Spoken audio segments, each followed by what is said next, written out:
In the heart of the Netherlands, there is a place where it seems the land itself glows, a sea of light under the night sky. These are the famous greenhouses of Westland, a testament to human ingenuity. For generations, we have perfected the art of creating summer in the middle of winter, of growing life in meticulously controlled environments, of mastering nature to feed a nation. We have become experts at building gardens under glass. But what if the next garden we build isn't meant to keep out the Dutch cold, but the lethal vacuum of space? What if we took this expertise and planted it here? Today, we are re-asking one of the most critical questions for our future as a spacefaring species. How will we eat? Let us explore the incredible science of the galactic greenhouse and figure out how we will feed the first city on Mars. You do what the Dutch did? You don't change the planet. You build a bubble of Earth. Welcome to Void and Matter.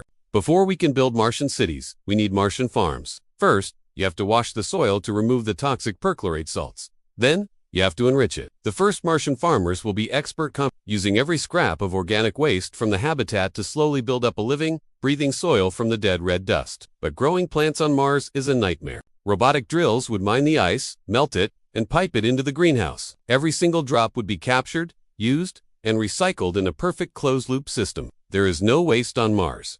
The soil is toxic, full of We would start with the toughest, most resilient, and most calorie-dense crops imaginable. Think potatoes, sweet potatoes, and soybeans. These are plants that are efficient, nutritious, and can handle tough conditions. There will be no Martian, strawberries, or exotic fruits for a long, long time. The first Martian meals will be humble.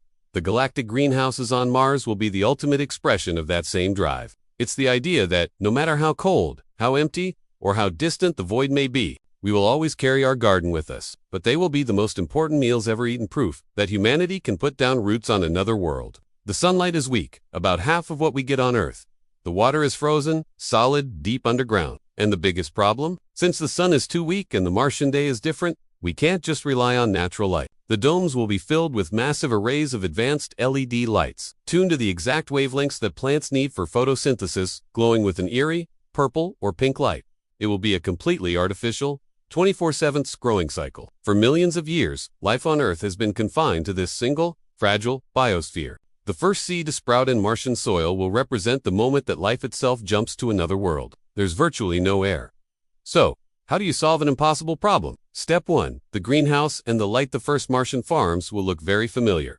They will be, or more accurately, pressurized by, but unlike the glass structures of Earth, these will need to be incredibly strong to hold in a breathable atmosphere against the near vacuum outside, and shielded to protect the plants from intense solar radiation.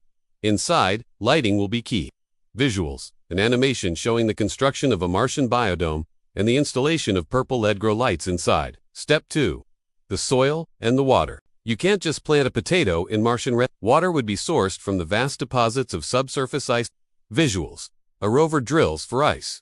The ice is melted and piped into a hydroponic system within the greenhouse. Step 3. The humble potato. So what would we grow? A deeper meaning, building a farm on Mars is more than just an engineering challenge. It's a profound act of carrying a legacy forward. The greenhouses of the Netherlands show us that we have the power to create an oasis in an inhospitable place.